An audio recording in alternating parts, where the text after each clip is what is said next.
Is the secret sauce at the end of the day the 30 million followers that you have out there that basically ensures everything you do has a kickstart to it? The secret to this success is how I built the 30 million followers from scratch. Good answer. Right. Right, Donnie? It's the fact that I know two core things.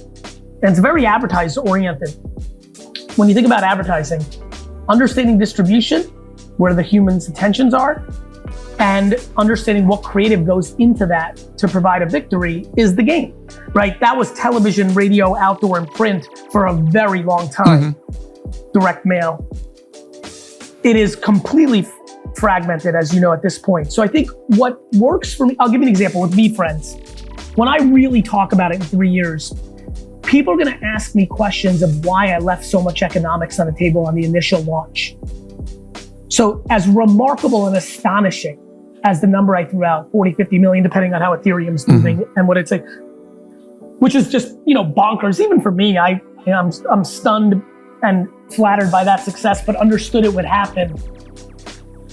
When I talk about $724,000 in secondary sales in the last 24 hours, many of these people who resold one of my tokens have made more money on that token than I made. What I understood a long time ago is if you're talented enough to know what to do with the 49% of the relationship that you have with every individual on earth, and you're able to provide that other individual 51% of the value, you will be in an incredible power spot your whole life. Mm-hmm. And I think what I've done uniquely different than the far majority of people that have come along over the last 15 years trying to build a brand on the internet is there's two ways to really win: entertainment or education.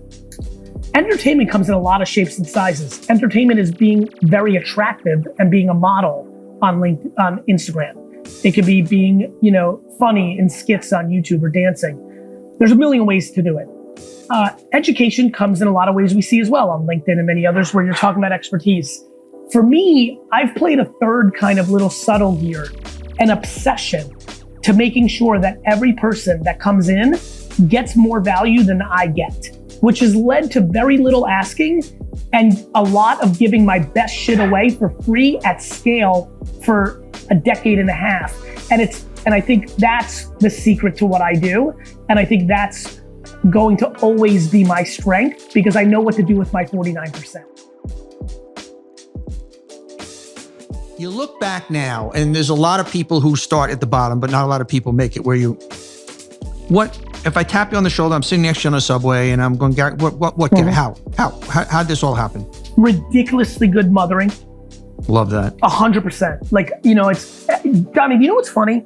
The reason I think I can play it humble and also don't get too high or too low, or am very happy promoting and self-promoting, is I actually think it's a bigger indicator to my parents than to me. I feel like Gary Vaynerchuk is the byproduct of Tamara and Sasha Vaynerchuk, the byproduct of the American dream, especially in the 70s, 80s, 90s, and 2000s, and really on forever. It's still very much there.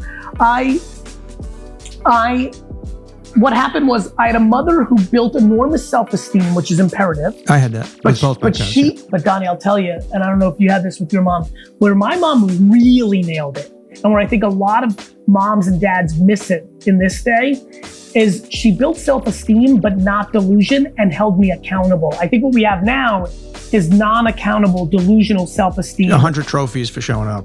You kind of get, then kids grow up and they get insecure because they realize it was all fake. Yeah. Whereas with my mom, she would be happy to smack me in my ass or even my face if I went out of line. She also really, really allowed me to breathe. I was a bad student. And then, so it was great parenting. And then it was circumstance. When you're born at the bottom, there's an inherent animalistic need to climb. And I also got to hone my skills. I was growing up in New Jersey in the 80s. So lemonade stands, car wash, shoveling snow, outside for 10 hours a day, unwatched, unsupervised. The streets taught me. Yeah. And the baseball card boom, I learned my craft. And by the time I was 22, coming into my dad's business, and I mean this when I say this, by the time I walked in at 22, I was a 16-year veteran of business. I've been doing business every day of my life, trying to sell something, trying to build something. So I think natural talent meets circumstance. And that's really what I am. I'm a nature nurture byproduct like most people are, and it just kind of quote unquote worked out for me. What I love about just about every one of your business philosophies and every kind of instinct that you have and every philosophy is about the human condition. That is what you so understand. Yes. And you start with self-awareness also. But as I listen to your speeches and every one of your philosophies, it starts with understanding flesh and blood and humanity. You're behaviorist. And that's what I find so fascinating about all. Speaking of human though, one thing, a billion dollar question. Please. You get up at 5, you work out, you work from 7 in the morning to 11 at night. You got 2 kids. How do we do that? Yes. First of all, I wake up at 7 and work out, and more, I get a ton of sleep. I think it's about, for me, it's compartments, right? It's all in or all out. That's what works for me, right? So now my fathering explodes because this virtual world is the greatest mitzvah for me of all time. The fact that everyone's now being conditioned to do a Zoom meeting, there's not a single... What a gift. Yeah. What a gift. What a gift. And so for me, it's prioritizing. It's being checked out on the weekends. It's doing things. It's, I'm a byproduct of a dad that worked all day. A lot of us are. Me that too. Still happens a lot. And vice versa. Moms that work all day. I don't find it overtly, challenging. It's just about prioritizing. And actually, I'll give you the real answer for a lot of parents. It's not overjudging yourself and beating yourself up. Too many parents miss one thing and they think they're this horrible person. Kids are resilient.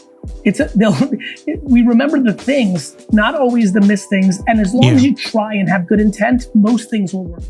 I actually believe that being selfish around, what makes you happy triggers the ability to then be selfless at scale, which then creates selfish, results. I think that's exactly right. For me, I just don't understand the concept of being transactional or trying to win the short term. My dad actually used to be pretty frustrated with me in the way that I negotiated. But what I explained to him was, Dad, yes, I understand that I probably could have gotten that bottle of wine.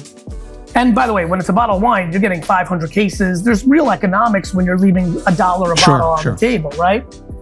But I said, Dad, listen, I've watched you since I was 14. This is now maybe when I'm 24. I'm like, I've been watching you for the last 10 years, which is maybe from 14 to 17, he wouldn't let me in the big meetings. But by 17, I was in these meetings. I go, look, you're a gangster. You're a fucking gangster negotiator, but you're squeezing the shit out of your suppliers for everybody every time. And then they're not going to go the extra distance for you. And Donnie, what I really started seeing happening, because I'm a very observant kid, is they started the numbers. I started realizing people were coming in and starting price was higher to my dad because they were expecting.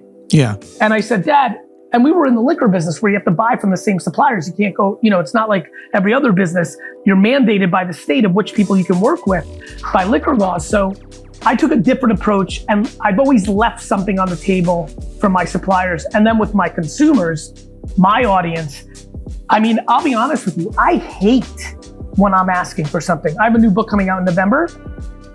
I don't love the promotion of that book. I'm not against it. I'm a salesman, I'm a capitalist to your point. But I love the equity building of not asking for anything. And the longer you hold your breath, the better you're gonna do on your ask. What is the GaryVee brand? That's a great question.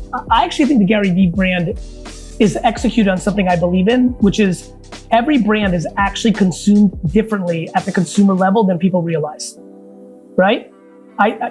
People think Nike, it doesn't stand for just do it. It means something different for people everywhere. So I think for a lot of people, it's work ethic, grind, that hustler thing.